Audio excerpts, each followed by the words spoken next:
All right, here in it to win it.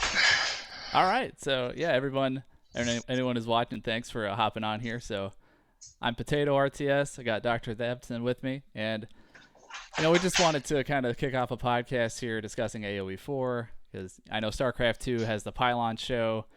Don't really have an equivalent for us yet, so we figured, hey, why not? We'll try and fill that void. So I saw you playing some games earlier. How'd you do? Well, today I was unfortunately practicing against someone who's like top 500 that I play against every now and then. So I would win a solid 0-3 against him, but we'll learn some things. We'll rewatch the games later on and kind of figure out what I did wrong. I did end up playing a new Civ ruse and tried the new ruse build with the board that everyone's been doing, and actually it worked really well. Got 4 archery ranges down and basic nonstop production. Just he's better than me, so wasn't able to pull it out. Sure, sure. So yeah, figure we'd just jump right in because there's so much to talk about. We got the new update coming tomorrow. Got some new patch notes today. So really excited to try out some mods. The exploding sheep mod on Reddit. I saw you Uh, posted it in your Discord. That looks pretty funny. So Yeah, it's just I feel like that's going to be the first of many mods to come, and that one, how can you get any more fun than that? Just have some sheep explode on you. exactly. So I have the update notes up here. So I don't really want to turn this into just reading it line by line. There's going to be a million reaction videos to this. So uh, I just kind of want to cover the big things. So the Q dodging, that was not something that was in the notes from like a month ago. So this is new. So a Q dodging cooldown has been added. So you get a 5, 15, 30, and 60-minute lockout to quick match and ranked. So wondering what your opinion is on this. Yeah, I've seen some mixed reactions. So I think for one, they should definitely have it in ranked of some sort. And quick match, I think there's some room to just let people dodge. You're at quick match, you're playing for fun. You don't want to play the maps you don't want to play. You don't want to have to wait on games. You want to have fun. So I think the quick match thing is needs to be separated from ranked. I completely agree with the dodging and ranked. I just don't know exactly how well that'll work out with the escalation. Like, is it actually just going to be like you dodge once, it's 5, you dodge twice, it's 15? Or is it going to be like, oh, you've dodged like 4 times in the past 3 hours, so now we're going to make it 15? So it'll be interesting to see the exact details on how often you actually are having to wait that long. Yeah, saw some concerns that maybe the at the top of the ladder, queue times are already long, and then if they get a map, they that's not in any tournament pools or anything, so they're just going to be forced to play it, or are they going to take the queue time, or are they just going to move off ladder altogether and just go to scrims? So, it would suck if that happened.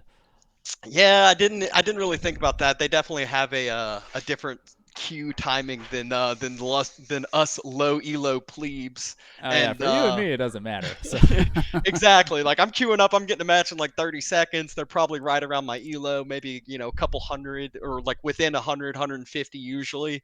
And like with the upper elos, it's if they get someone within 100, 200 elo of them, they're for sure happy, and it takes maybe a couple minutes. yeah, I will say it will kind of make it nice, I think, for like 4v4, because my god, it can take a long time because you have 8 people and it just takes one to dodge and you're stuck waiting again. Yeah, which I don't know if you already planned on talking about this yet, because I didn't know if there's a script or anything, but I did see at the end they talked about not immediately, but they have focused on, hey, team map sizes. We've heard everyone's complaints and we have addressed it, but we're going to kind of work behind the scenes to end up getting a fix. It might not be the next ranked or next patch, but it might be the one after. Yeah, I saw that. I just sounds like it's going to take a while, and I think the modding community is going to fix it first. So Yeah. They at least already started kind of focus on the balancing and fixing the overall balance of like some of the mixed maps. So I feel like they're just kind of focusing on those for now, and then they'll get to the team games later on. yeah, so they're gonna have a couple preloaded mods. So Royal Rumble, I believe that was a popular Age of Empires 2 mod where you get a king that you have to keep alive, and if you lose your king, you're out. Some different maps we're gonna get, but mainly we wanna talk about balance here. So instead of just kind of going line by line, kind of just want to go sieve by sieve and just talk about how these changes are going to affect balance and what we think might happen. Um, couple things that kind of affect every civ is the building towers take 50% more damage, so that's kind of a nerf to your Mongol and English tower rushing, and also it's going to be more difficult to just drop a keep in the middle of a battle. Not to mention you do have extra keep time build time. They added 20 seconds, I believe, on the keep build time.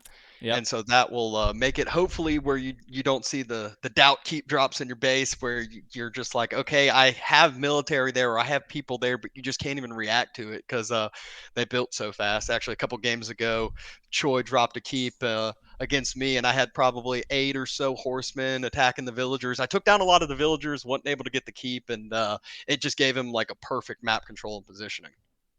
Right. Yeah, and then Stonewall Tower.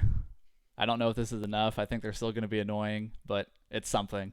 So, I think in the grand scheme of things, it'll be harder to spam as many. You'll still see the Stonewall Towers, but you won't see like, hey, I built like 14 Stonewall Towers because that's going to take a lot more time and a lot more stone. I mean, if you think about it, you build a Stonewall Tower, you could have a second TC with that stone.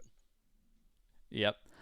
And then boiling oil cost increase. That's a good change because it's super powerful. You only need to upgrade it. You only need to research it one time, and then all your keeps have it. So Yeah, still everyone's going to get it. It's a yeah, that's necessary. that's a no brainer. Yeah, for sure.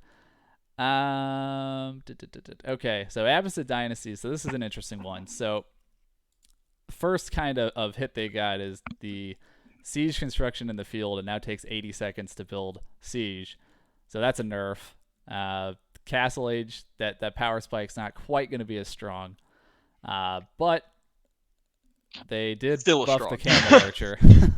Well, I still think that the building siege in the field, if you actually think about the timings that it takes to build a siege workshop and then to create a springald or a mangonel out of the siege workshop, it's going to Mm-hmm. take longer for that to happen. You can end up getting 3, 4 springolds or mangonels out before they can get one out of their siege workshop.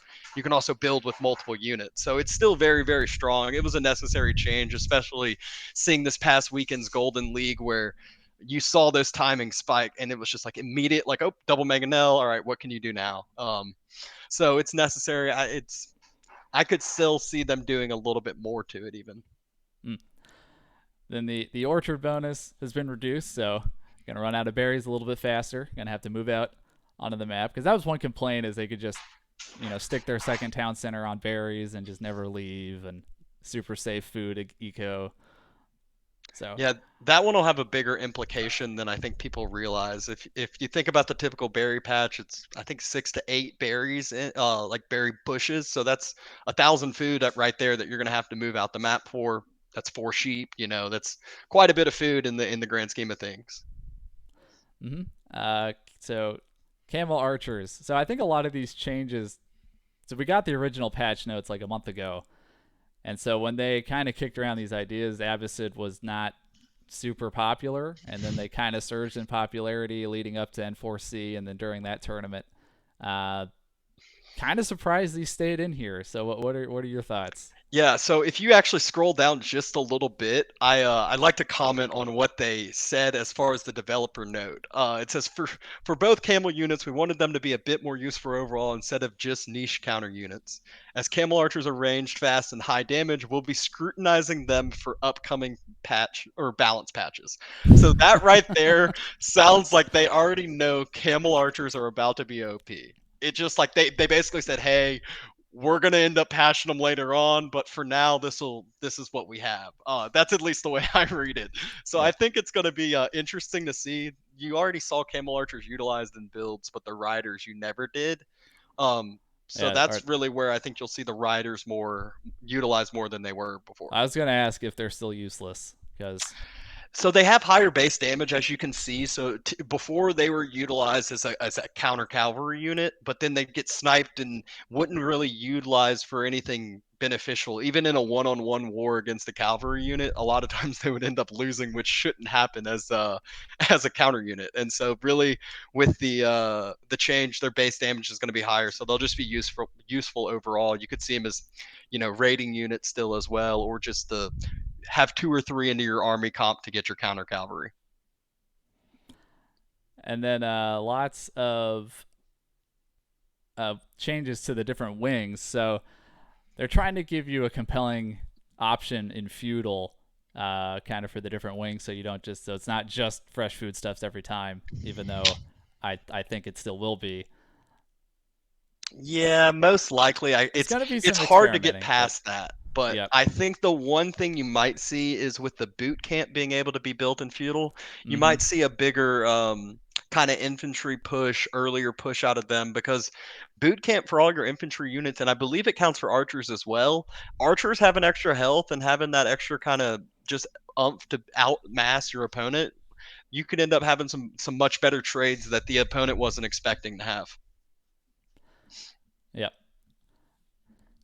All right, so I think that's about it for Abbasid. A lot of these, a lot of the changes to the different wings is just going to take some time to see what people come up with. I still think fresh food stuff is going to be the play, but Hard to pass up half price yeah, bills. yeah, it is. You're always going to be producing them. So Chinese, some more. They got some interesting changes. So Barbican of the Sun sight range increased to match outpost. That's kind of a no-brainer. Don't know why it wasn't like that. Um, Imperial Spies, I don't think that's going to change. Still don't think we're going to see those at all. But really, kind of the big hubbub is Dynasty changes. So they're going to be able to get some buildings earlier. So it's going to be interesting to see. I don't know how much it will end up affecting things in the long run. It seems like they wanted to put more focus on the actual dynasties and being able to utilize the dynasty for what it is.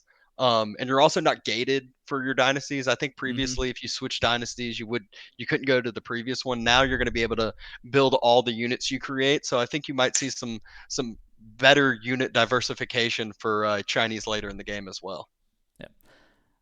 I haven't played China a whole lot, Me so either. I'm just not. Yeah, I just don't have a feel for how this is gonna go personally. I see a lot of people kind of complaining about the Chinese imperial official cost. So instead of 150 food, it's now 100 food and 50 gold. So probably, I mean, that's gonna delay feudal. Yeah, I think now what they didn't want is they didn't want the double. They didn't want someone to not have to take gold at all, and then being able to use it as a backstop or Mm-hmm. kind of get it later on. And you saw the double IO, sometimes even triple IO build where they wouldn't even have to have a person on gold at all until later on, and still be able to create castle age units and things of that sort. So I think that's really what they're trying to avoid. It'll cause people to just go on to gold at the start and then create IOs later. It's all these changes. This is another one where it's just like I just have to wait and see what people Yeah, come up with, see how it absolutely. goes. Yep. All right, so Delhi. Um, so we're gonna get to Golden League round 2, but pros just not interested in seeing Delhi at all. Yeah, that is true. I know a lot of these. It's funny because they put these patch notes in here, and I don't really know why, because they already had these. These have already been enabled. The Sanctity Gold and the Starting Wood Reducing. I think those have both already been active for quite a while now. Obviously, the herbal medicine's the big change that is a super necessary change, and they have And the Orchard bonus yeah, nerf they're as getting well. the same with the Abbasids. Yep. So, uh, still pretty strong, obviously. Oh, I didn't even read the Tower of Defeat. Might actually be fixed now. I wonder if it's not bugged anymore as well. I know That's what I'm getting. it's the Tower of That's what Defeat. it You might seems like. actually see Yeah. some Tower of Victories come out here. All right. So English, Civ that needs some help, and it looks like they want to encourage Dark Age play. So interesting that this is the route they're taking. So the Man at Arms training is they train much faster now, and the Vanguard Man at Arms. So that's your Dark Age Man at Arms. Armor goes from 2 to 3. So I've seen and also with the Abbey of the landmark buff for feudal, the Abbey of Kings. I still think the Abbey of Kings is a little troll to go. I think you're still going to see Council Hall. It's a double production building right off the bat in Feudal Yeah. Age. It's hard to just beat that. And Now, the key I've is the wood. I've seen the forward Abbey of Kings on ladder a couple times, and it's with the man at arms, and Yeah. it's not too difficult to push back with archers, but that extra armor now, It because could be the difference. I really think though for the English, the primary difference is the 50 extra starting wood. It actually yep, gives you the ability to build a barracks right off the bat, or go with an earlier wheelbarrow, or build more archers and go full out archer ball, or yeah, build that forward tower early. So you'll really see some diversity in the English beginning and start, and maybe even later on. Now you might see some of those rush farm castle age builds where you're just all out on farms early. yep. So if you're gonna play a more standard game and not do Dark Age cheese, right? So how much of a oomph is that 50 wood gonna be? Kind of get your economy rolling, maybe get some farms earlier, If you and think is about that what really gonna make a difference? if you think about what it did to Delhi, taking the 50 wood away, and I think Mongols, they did the same back in the day. They took 50 wood away. It actually Mm-hmm. hinders quite a bit earlier on, and they're already a feudal aggressive civ. So that's basically saying, hey, I'm going to increase some, not your feudal timing, but you're going to increase your military timings and some of those production timings by some seconds, and that's going to be the significant part. Mm-hmm. So that's one that I'm curious to go. Look at the win rates in a couple weeks. And I know the lower elos are a lot of the English players, so me being one of them, I'm happy about that. I think it'll be interesting to see, and it'll be a fun little mix up. Sure, yeah, but yeah, if you're kind of on the lower end of elo, get ready for some forward Abbey of Kings men at arms. I'm just preparing you right now. Yeah. it's Yes. Yes. it's gonna Yes. happen, because it seems like Relic wants to make that a thing. So French, not really anything. So That's like their little just. It's kind of easy. They don't need to mess with anything. It's kind of got its perfect place, and they don't need to mm-hmm. change it. Yep, just it's a well-rounded civ as it is. Um, yeah, don't really think they need any big reworks. This is the one that people will continue to talk about, I am sure. Mm-hmm. Yep. So HRE Regnet's Cathedral capacity reduced from 3 to 2. So obviously it's a nerf, but 2 relics is still 600 gold a minute. So it's 400 bonus gold because you automatically get 100 gold per relic. So that's still pretty good. And they're trying to make Burgrave an option, but it's hard to pass up 600 See, gold a minute. also the thing with HRE2 that makes them stronger with that having the extra gold, but they're already going to have their prelates out. Every Mm-hmm. other civ, like you think Mm-hmm. of Ruse, you're like, oh, look at their Abbey of Kings landmark. It makes their warrior monks, and then they can bring a relic back, but you have to wait, create it. It's almost like building the siege on the field. It's like, hey, right off the bat, the pros, you'll see them, you'll hear the age up, and you'll hear ding ding ding, and it's like all three relics got picked up, and you're like, holy hell. Yeah. So that's really what makes that even more aggressive, and you're basically guaranteed 2 relics for the most part, unless the other person plays the feudal age really really correct. Yeah. So I've seen a couple suggestions to make it have the capacity stay 3, but instead of 300 gold, it's 200 gold. So in I order to like that get one the better. 600 gold, you actually have to get all 3. I think maybe again, we'll just have to see and wait how it goes, but I think that would be better. Um, but at least now, like Burgrave is useful. So if you're in a matchup, like if you're against France or something, and they kind of kill you in feudal, and you're like, okay, there's no chance I have any map control, right? Well, let me flop down Burgrave and try to just get a bunch of army out really quick. At least it's something. Yeah. So, And just how they mentioned they wanted landmark flexibility for civs, mm-hmm, they this is additionally why they're creating Burgrave to be more aggressive, and you see a mine work right below it buff. mm-hmm. And really, where I think you might see the mine work change is if you scroll down a little bit more. Um, Thanks for the raid, Zero Stratus. If you scroll down a little bit more, marching drills Yep, is I was just gonna bring up super the speedy uh prelates. cut in half, and not only that, the research time's cut to 60 seconds. So if you think about that in the Minework Palace with 30% discounts on not only the amount but also the speed, you're getting marching drills out in 40 seconds for like 80 gold. That is absolutely nuts when you think about it, and you're just going to be able to hammer all your research tech out in feudal if you want. And then if you want to swap on over to Regnets, and because you have that feudal control, you secure the relics easy. Or if you want to say, hey, I'm going to keep the pressure up, you just saw the new buff to Burgrave and just start hammering those men at arms out. Yep. So there's a lot of interesting options with HRE now. I'm afraid that it's just not gonna. I'm afraid everybody's just gonna stick to what they've been doing. But man, I really want to try like a 2 town center build into Burgrave and just hit like a really powerful spike in early Castle Age and just rampage through their base, or a That is proxy Burgrave or something. that is also something that I heard a couple of the pros mention. They said you might actually see second TCs with Holy Roman Empire. Usually it Yep. was, hey, get to Swabia, get to the printer, Yeah, and you're that's the good to thing. go. That's the thing. Like Swabia is still really good. 'Cause it got nerfed, but so do you really want to take a second town center early? Because that makes Swabia less valuable because you're closer to your desired end villager count. Right. So it kind of feels like a waste. Yeah, it does in a sense, but I'm sure you'll see some of those crazy guys with the crazy builds pull some stuff out that no one expects. Yep.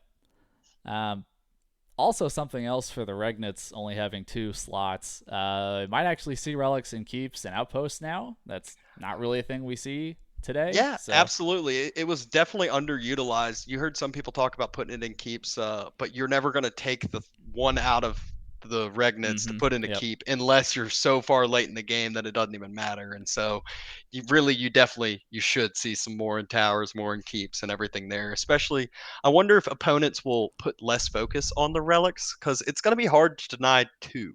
Right. And that means all five. Like you have to deny like at least four at that point, and so it's going to be hard to do that. Mm-hmm. Let's see. Where's the Inspired Warriors one? So basically, Inspired Warriors is now a 30-second buff, or is a 60-second buff instead of 30 seconds. Mhm. Can't decide if that matters because I think it's something that people haven't really played with. But Yeah. if you stick a couple of prelates in a control group with your bombards, I mean, that Well, could be I don't know something. if you'd want a control group with your bombards because they'd run the same speed as the bombards. I Well, think in that's reality, true. you have them with your marching drills and you just run them around, and those things look like they're super speed now, Yeah, but especially with you kind of marching want to. drills. I don't know what the cooldown is. So like, how many units can it buff in 30 seconds or whatever? I Uh, don't know the answer to that. Good question. So like, We do will you really start want to to see. waste it on just like one man at arm? You Yeah, know. some aggressive prelate moves. We'll see how that one plays out. But HRE, a ton of changes, and I think they've at least put the foot forward of saying, hey, HRE is no longer going to be a hit castle, get Regnets, get to Swabia, and that's it. That's all you're doing. You definitely are Hmm. going to see a lot more changes here. Yeah, I think the mirror matchup's more interesting now too because now it's not. Oh, I got 3 relics. He got 2. I win. Right. You're right. You might see one person go with the chapel and the other go with the mine work and be aggressive. Yep. All right. So next up, Mongols. So they also got the field siege nerf. Um, Other than that, it just seemed like a lot of random kind of bug fixes and mm-hmm. little stuff here and there that wasn't anything too crazy. You Yeah. already saw the Mongol win rate drop back a little bit and kind of be more on that, I wouldn't say even ground, but closer to even ground. Right. The towers taking additional damage while constructing. That'll hurt them more than other civs. So a little less potential for early game regression with the tower rush. So making ladder a better place. Yes, it is. But the thing is once they get the first tower up, that's where it's going to be hard to, obviously we'll be able to do damage to the second, but the first one in hidden view, I think, is where you'll Mm-hmm. start to see that come off a little more often, where it's behind the tree line instead of right next to it. Yeah, anytime I play Mongols, I just have a scout shift clicked around my base, just running circles, looking for that crap. Yeah, I need to get better at just shift clicking a bunch around. I usually kind of try to key back and forth. Okay, so ruse. I thought this one was interesting. So the warrior monk range is increased, so they can attack. So if they have some spears or something in front of them, they can safely attack from behind the infantry. Yeah, again, I think it's kind of similar to the Holy Roman Empire. They're just saying, hey, warrior monks aren't only to go grab relics and then just sit there and do nothing. That gives them a little bit more of a use rather than just that. Mm. So horse archers not used super often, and they got More of a nerfed team again. game nerf is what I think that's coming from. Okay, okay, I can see that. Yeah. They're useful in team games because the map's so big and Yep, it's hard to chase them down and all that. So sure. I think that's why that's just my assumption. You just how you said you don't see them too often. Streltsy double time ability no longer quickens their static deployment ability. So I guess it was they were kind of double buffing each other. Is what it sounds like. small nerf, I guess. Hmm. And then The Sprinkled big one. range. Yeah, the That's the one upgrade. everyone So needed. everyone loses. So they lose one range on their Sprinkled. So that's good. It's big. They still get that half, so they still technically have siege superiority, especially Yeah, with but the Age 4 landmark creating cheaper siege. But it's enough to make this no longer the I hit late imp and I win as Roos and I have 18 Springolds. You won't touch me. yeah, because I thought the balance has been pretty good, but like that's the one thing that I would run across. Be like, what am I supposed to do here? Is the Sprinkled range on Roos. So that's a good change. Yeah, yeah. And now the load just ship changes. That's interesting. So the way I look at this is you cut the cost, or you double the cost, you double the pop. The train time's a little more. The fishing rate's double. So it's almost like you're saying, hey, we're making two ships become one, Mhm. which makes the transferability into military ships become more of an investment if you're doing that, because then you're losing more of your Right. fishing there. Yeah, it keeps the fishing eco the same, but it's just more expensive to just convert your entire fleet to attack ships. My roommate let my dog back in, so instead of him clawing at the door, I'll just see if he's chill or not, and I can let him out. Well, he's a He, good boy, so it's okay. it's his first birthday tomorrow, so. Yep. Um. So yeah, I still think Loja's. I still think Russ is going to be really strong on hybrid maps, but we'll see. Well, we're just gonna have to wait and see how that plays out.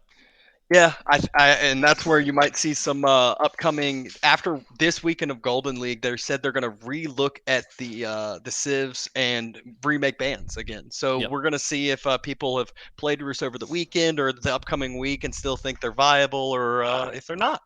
Mm-hmm. So that's about it for the civs. So the maps, they're just working on making them better balanced. Obviously, that's a good thing. Uh, yeah. Sweet, sweet. Appreciate the raid, Fitz, bro. Love your channel. Love everything going on. We're doing a little podcast here talking about the changes going on in AOE4. Mm-hmm. Cool. So now we've talked about all the civs. General impressions. Any civs, significantly better or worse than they were before? I don't really think so. Um, I think Abbasid's got it's got a foot forward. That you already saw them almost every single a lot of the matchups this past weekend in Golden League were Abbasid mirrors or Abbasid involved, or where they were one of the main civs. And I think that with the new changes, it gives them more variety and more of a spice. And I think that's the big one. I think the Roos nerf is not enough to make them non-viable anymore, especially with the new boar build. That doesn't change anything with the boar build, and you seeing that, like, I think Mongols is the only civ that's really not, that's really good against the new Roost boar build.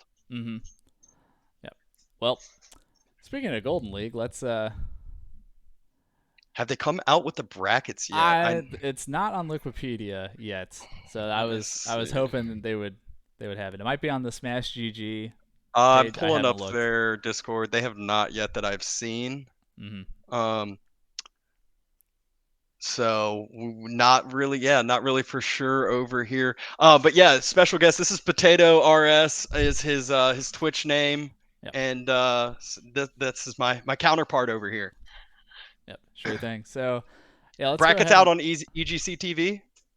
Oh, it Okay. is. Okay, I'm gonna have to poke around for that, but oh, let me get the Liquipedia page up. Oh.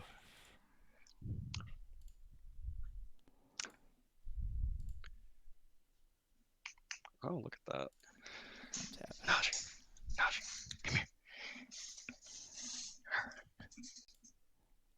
All right, so Golden League round 1.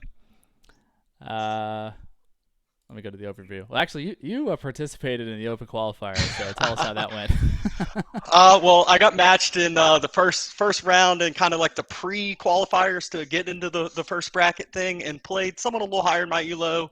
I scouted out his two civs he plays, banned one of them, knew I was going to play against English, and I picked the solid Abbasid. I knew exactly what I mean. He's English. You're going to expect feudal pressure at that time. I didn't expect the Castle Age build, and if so, I could scout it out. I did the double stables with a archery range, so horseman camel archer build, and it worked out perfection. And then I played Avely and kind of got stomped. First map went kind of even with the English French matchup, and then second one I didn't know what to do against Abbasid versus Chinese. After that, did some casting, covered a bunch of different games. It was a fun little weekend to cover. A lot of kind of surprises, some up and comers that people didn't expect to perform as well as they did. Right. Yeah. So, well, if you're gonna lose, it's okay to lose to the person who ends up making it through. So. That is true. It makes me feel a little bit better, but I'm still not to that level yet. Sure. So anyway, round 1 concluded this weekend over 2 weekends worth of action. So got to start with that. I guess it was the losers bracket final between Marine Lord and BC Cutie. A best of 5 that went 5 hours. Game 2 was like 70 minutes. It was super absurd. I think it was longer than 70. I think it was an hour and a half. Yeah, it was a doozy. Yeah, for sure. Yeah, I thought it was funny because everyone wanted at first, before the tournament started, they thought it was unfair for like the winner not to have a bye or not to have like a free Mm-hmm. win or something. And then everyone was like, Marine Lord needs a break. This isn't fair for him. And I was like, this is exactly why they just set it up and they just stick with their rules from the start. Yeah, so that was kind of a discussion point too. So typically in a tournament like that, the person who comes through the winners bracket, let's say it's a best of 7, they'll start with a win. So it's kind of like a best of 5 for them and a best of 7 for the person coming out of the losers bracket. And they didn't opt to do that this time. And based on the format, I think I'm okay with that because you're guaranteed first or second place, which means you guaranteed the payout because for each round they only paid the first 2 places, and Yeah. then and then the points matter too. So you don't have to risk getting third. So right now Vortex he ended up losing the final, but he's sitting with 80 points. So with all the different variables coming into this weekend's event, he's pretty safe. Like even if he gets 0 both weeks, which isn't going to happen because he's really good, right? He's probably making the top 8 regardless. Yeah, it's definitely what you expect, especially with him participating in N4C. Mm-hmm. It's actually a surprise. Coming in, you expect to see the N4C guys, being at the top 8, and you see what six of the 8 up there. Yep. And so yeah, a little bit different than what expected. Obviously, Mista wasn't able to participate doing his farming, but I believe he is able to this weekend, if I've heard correctly. Yep. Yeah, I thought I was going to say the same thing. So you expect the top 8 to be the guys from N4C, and then I think B was a pretty safe pick for the best player not in that tournament. But we got some surprising names that made that kind of Yeah, burst onto the scene here. You got some of my personal favorites over there, Wham and Puppy Paw. I cover Mm-hmm. a lot of their games, keep up with them, and you definitely see them grinding the ladder. You ended up figuring out a lot of the Smurfs belong to them, and so that's kind of where right now there's still some questionable Smurfs out there. The Carrot being one, and so some people are saying with sort of performing as well as he did that they're estimating that some of those Smurfs might be sort of. But Wham and Puppy Paw ended up being a lot of the Smurfs previous to prior to the Week One Golden League, and we'll see how if people figure out who some of these other Smurfs are. Yep. So Puppy Paw had a really tough draw in the bracket and was still able to get a really great finish. So he I can't remember who his first round opponent was, but he got Leonok in round 2, which he 2-0'd. Then he got Lucifron in round 3, which he 2-0'd. And then he got Marine Lord at round 4, which he did lose, but he took a game off of him. So And I believe in his second game it was an Abamir, and I think it was kind of ahead at one point, or at least it was a winnable match for him for sure that he felt like he should have had. So he felt like I think he should have gone through there and had the potential to do so. Which obviously you see Marine Lord up at the top, and if you can take a game off or feel like you should have won the series against the top guy, it means well going forward as well. mm-hmm. Viper ended up finishing 4th. So looks like he's kind of put the hours back in after N4C. I think he was pretty motivated coming out of there. Um, yeah, looked really good. That game 3 against Marine Lord, I don't know if you remember that, but there some weird stuff happened. I Yeah, just I remember the barracks in the corner that was outside of his vision, and then the man at arms came out and was just watching the workers work at the berry bush. I thought that was funny. yeah, that was exactly it. Yep. Okay, so yeah. So anyway, for those who don't know, Golden League, there's 3 separate tournaments with all 64 players, and based on how you finish, you get points. And after all 3 tournaments, the top 8 in points go to the elite playoffs, where seeding doesn't really matter in there because it's just going to be two groups that'll play around robin. So Marine Lord and Vortex sitting pretty. Um, but the Muslim, Leonok, Lucifron, got some work to do. They're on the outside looking in right now, and there's some players down in here that could make a run. Um, Absolutely. did want to mention sort of he actually lost to Leonok in round 1 and came all the way back through the losers bracket to finish where he did. So that was a really impressive run. Yeah, he actually ended up 2-0ing to Muslim, which was I know a big favorite to a lot of players and a lot of people, expected him to go far, get into the finals, things like that, and he was able to knock him out and upset him where I don't think many people were expecting that out of sort of and there's always a shock. You kind of see them every tournament where some of these people should really show the work they've been putting in and kind of changing the meta sometimes too. Mm-hmm. Mm-hmm. So that gets us into round 2, which, so again, if you don't know, each round has a different theme. So round 1 was the open map theme. So everything was Dry Arabia, Altai, Lipany, and Highview. Yeah, Is that right? Yep. Okay. those are the 4. So this week is off meta combat, which is the round that I'm most excited for. So if I Pulling up the map bands. yeah, let me see if I can find the map bands Awesome, here. awesome. Yeah, so I'll go ahead and mention this. There was 3 map bands for each. Well, not 3, 3 Sieve bands for each map, and that was voted on by the Golden League community there. And I guess they kind of sent a survey out to each of them, and they responded with the map. There you go, the Sieve bands per map. And then it also was mentioned, hey, we really want this to be a different meta, a game-changing meta where you're not going to see the same matchups every time. And right now, looking at it, high view, I mean, me personally, you'd probably see Abbasid 90% of the time. You might see a French slip in there. So some of the maps you kind of started to see that they would be one-dimensional, and they added in a map. I'll take Najee outside here, but they added an additional Civ ban for each player that you're able to ban. So it's basically 4 civs that you're going to get banned out of there. So sorry to Core, he's not going to get to play his Mongols at all. I know he is a Mongol lover, and so the few maps that Mongols are still available, I'm sure they'll get banned out for him. But in reality, though, the other civs you expect, Abbasid getting knocked out on some of these maps. Seeing HRE on Mongolian Heights was another civ shocker for me. But let me take him out, and I'll be back. You can continue it going.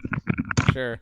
Uh, Most interesting thing for me is the return of Boulder Bay, because conceptually I've always thought that map is interesting, but the French Hulk ruined it at launch, and then so I know EGC, they banned it when they did the Winter Stays On series. So the Roosmere really killed Boulder Bay after the French Hulk. So finally we're gonna get interesting games on Boulder Bay. Nobody's touched that map in months. It's not on the ladder, so you can't just practice and see what people are doing. So I'm pretty excited to see what happens, because I think a bunch of different strategies are just going to come up based on who your practice partners are, and like these little groups of practice partners that are forming. Oh yeah, I wonder if we'll actually see Delhi on Boulder Bay, the one map that Delhi didn't get banned on. But you do have to think that one of the sacred sites is kind of off kilter with the in the middle of the water, so you'd have to transport ship a monk over there. But Delhi still has the early fishing ships; they just don't Yeah, have the stronger other ships. So that's what I was where. gonna. Yeah, that's what I was gonna say. Does the Dark Age ships being able to fire Have that much of a difference? Yeah, is that gonna? I doubt it. I think it's more they're more solid on the hybrid map. So I still Because think you you might can see just some heal in more. your dock until you hit feudal, and Mhm. then get Yeah. out some military ships. So it'll be interesting. So Yep. who do you ban on Boulder Bay? I think it's based off of who you're playing against, but I really do think you probably ban Mongols or Chinese. It's one of those two. I think those two are really strong on the water as well as on the land. They have multiple different routes they can take. I mean, Mongol can just straight up we saw Core replay a Core today on Killer Pigeon streams where he straight up said, "I'm not going to worry about the water at the beginning. I'm going to tower rush your gold. You're not going to be able to hit feudal. I'm going to take the water and retake it after." So you have a bunch of different kind of builds you can do there, and that's really where I think Mongol Chinese will be the two civs you see the most there. Hmm. Poor English, not banned once though. Not banned ever. Yeah. Most available civ English. So now, so I just want to make sure I have this right. So it's a non-global ban, right? So if you ban your opponent, but you could still play that civ. Correct. Okay. Because your opponent has a ban as well. Mm-hmm. Yeah. So I'm curious to see how all these bans work, right? Because Abbasid sort of seems like an obvious choice, but you have a matchup like French, which can be favorable. So do you just ban France and hope they don't ban Abbasid? Yeah, it's kind of all over the place. I think that's where you really get the minds like Beastie will have a full preparation. He talked to, I don't know if anyone else has seen his video. He went through a little back testing of how he went through his thought process preparing for the N4C finals and his bans and his civs, and he basically said I think he was 100% up until one of the rounds, and then it was like a 50-50 on one, and then he was 100% after that. Like, so he basically knew the exact civ that Lenok was going to pick in the final round the whole time, and he was like, "This is." He got exactly what he wanted. And so that's where I think the minds like Beastie, the people who have been in tournaments have a lot of prep. They'll know exactly, who they're playing against, what civs they play, and who to ban out. Yep. So a couple maps with Ruse and Abbasid available. Again, it's off meta combat, so it's not something where you would think Ruse is really strong. So how's the boar strat going to work so as I just mentioned, I think, High View, obviously, Roos is banned, but I think on Hill and Dale, you'll see some Roos come out there. They'll do some Boar Strat, and actually, there's been an addition to the Boar Strat since previously. 3DB has been doing a little bit different of a strat, and instead of just dropping the hunting cabin and tower on the boar, he's actually been doing a second TC. And he basically full booms off of that and takes it over, and I've seen him do it on 3 or 4 different maps. So like I said, he's really one of the innovators, and Hill and Dale is a prime example of the map that he's been playing it on. Also, Dry Arabia, I think Roos is going to come out. The same thing. I'm shocked that they weren't banned. So you'll probably see the Roos get banned on Dry Arabia the majority of the times as well. Altai, I know some people have been practicing it. It's a little different, but I still think it's viable. So I think you'll see a Ruse the Ruse build a lot more if it's not getting banned and people aren't afraid of it. Yeah, I remember Viper tried it on Altai and B kind of shut it down pretty easy. Yeah. Okay. Um, So see, yeah, so that's we'll where see. Yeah, I'm some interested. people will try it. Oh yeah, that was the one where B went Chinese Yep. and he got the he was supervising his horsemen and stopped it, but he still got Viper still got the boar and he still got the control, but B had put a little too much damage on because he killed I think 5 villagers at the start. Hmm. But I will say that Viper chose to build the hunting cabin first and not the tower, and he chose to kill the boar first. So in the reverse, if he had chosen to build the tower first, he would have had the positioning, and the horseman wouldn't have been able to do anything. Mm-hmm. So that was actually I think Wham was the one who was talking about that one. We were kind of analyzing it together because I ended up casting that one as well, and that was what he mentioned about it. So kind of hear an insight from another pro, you kind of hear how to counteract what just happened and what he did incorrectly. I just want to go back to round one for a minute because I was going to talk about this, but I forgot. I don't know how Marine Lord won the final. So, Oh, because you just have that grueling series with BC, and then to lose game one the way he did, where he's trying to run away with the town center and it gets surrounded and burned down, you just kind of no. throw your hands over like, well, that had to Yeah. be really mentally And tough. he was able to stick it out, push through, and just he knew in the long run that he trusted himself, was able to pull it out. But yeah, the surround on the town center, I was going crazy. That was absolutely nuts when that happened. Didn't expect that to happen at all, and kind of because all the vills he had pulled over to the opposite wood line. I thought if he had put 10 vills in the town center, it might not have killed all the horsemen, but it would have defended for a while. And the pros are good at kind of bouncing them in and out, healing, and then jumping back in. So I think that would have pressured the horsemen to fall back a little bit or waited for rams or something. But it happened, and hindsight 2020, he was able to pull it out and get the dub though. Yep.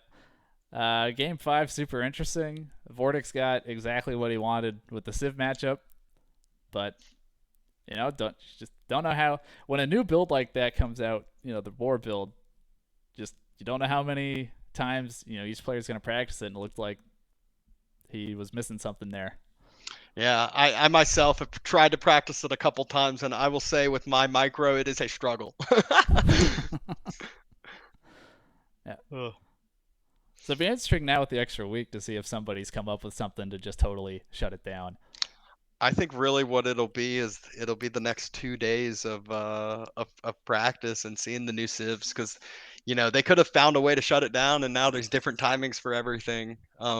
Oh, But what if you just go English man at arms in Dark Age and just run to the board? yeah, but Mongol fast castle is what stops the ruse because the ruse can't pressure it at all and then they're able to do what they want. Mm-hmm. So we do have brackets on EGC's website for Oh, round there we two. go. Let's pull those up and that'll be a good one because I have not gotten to see these yet and I am excited to do so. Yes, indeed. So let me get it up here. So hopefully this shows up well. The font's kind of small. Marine Lord and Mista potentially meeting in round two. So really curious to see how Mista looks. Um, there we go. I got it up now. Okay. Obviously, we all know how good he can be, but just how much has Actually, he been able to play? Nevix is a solid player too, so he's got That to is get through true. Nevix. That could potentially be a banger for round one. See who else. Oh, core Don Artie. I might just have found my first game I'm covering. That's a fun There you go. matchup. Don Artie is a oh so Puppy Paw is facing the replacement for Hera is Yep, Kelliser. I So forgot. Yeah, I forgot to mention that Kelzer is taking Hera's spot, and that's all I have to say about that.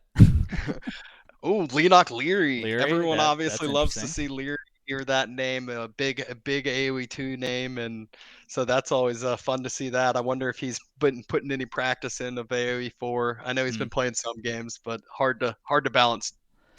Yeah. Puppy Paw and someone like Sazlami, he's really creative, just coming off of a fresh patch. If someone's gonna come up with something really wacky, could be.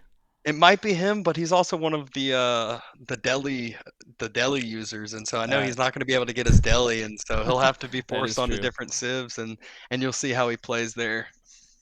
Mm-hmm. You got Doubt Avely, that's a Yeah. names there. GUA coin. Yeah. Let's see here. Just kind of keep working our way down. Dinky King Oh, Kaio. Dinky's got to run into Beastie round 2 if he makes it past Kaio. Kaio's a good player too. Kaio So got pretty far, isn't he ranked 9th? yeah, yeah, He ended up top 10 in it, and he's sneaky.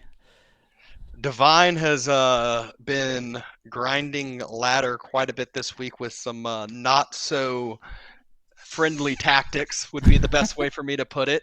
So he definitely is higher seeded than you expected, and so he's going to have to play Lash though, and Lash is a solid player, and might get to pull some games off of Divine there.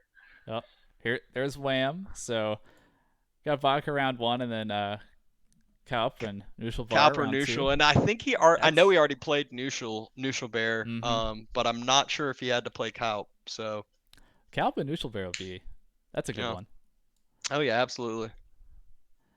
B and Kaposh potentially. So yeah. Eric Caspa, that'll be a better one. That's a good one. Yeah. Surprised Eric's so low on ladder. That's kind of exactly what I was thinking. It's just interesting to see some people just obviously didn't care too much or didn't grind or whatever, and I'm sure it didn't make too much of a difference. But it could in the big scheme of things. Ooh, Vortex Recon. Recon's another one of these players. Top 4 in Genesis, but that was a while ago at this point. How much is he playing? Yeah, and, right. Where exactly is he at right now? It's kind of interesting. Yeah, Running is another name that has been thrown around on some of the Smurfs where some people have said they think it's Running. I don't know. I don't personally. I think he has Phantom is another one of his Smurfs that he goes by or something else, and a couple others that are all like top 20, top 30. So he's going to be a tough one to get through as well. Probably matches Tato as well. Mm-hmm. So yeah, just so many big names here. It's just so many interesting matchups to see, and obviously they'll all be going down to the redemption bracket as well. Yeah, so should be an exciting tournament. Really excited. And the player I'm most interested to see is Mista. Just how does he look?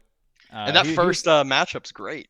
Yeah, and he's another one of those players where it's super creative. He knows so much about the game. If there's a player who can just read a bunch of patch notes and be like, oh, yep, I got a good build order now, it's the Mista. So yeah. Yeah. Absolutely. One person in my chat said B sort of. They think it'll be a interesting one. I guess did they play? They'll play in second round if they both win, I assume. Or is that a first rounder? No, not a first rounder. I don't think. So it must be further on. So Bruh, sort of. It's Bruh, sort of, not B. That's probably why it was harder to read. Bruh, sort of will still be a good one as well. Mm-hmm. Where are Puppy Paw and Wham on the same half of the bracket? That's what we need to know. Yeah. No, they're not. So Wham's on the bottom half, Puppy Paw's on the top. Avoid each other again. What about GUA and Soldier? GUA and Soldier are pretty close to each other. I see right there on your screen. Yep. They're another set of the brothers, and then obviously you got Vortex Lucy, and they are on different sides, I believe. Or are they? I can't remember. There's Lucy right there. Yep. Is Vortex was up higher or lower? I don't know. Who knows? Oh, he's down here. So okay, yeah. So they're on different sides as well. So it's fun. No brother on brother crime in the.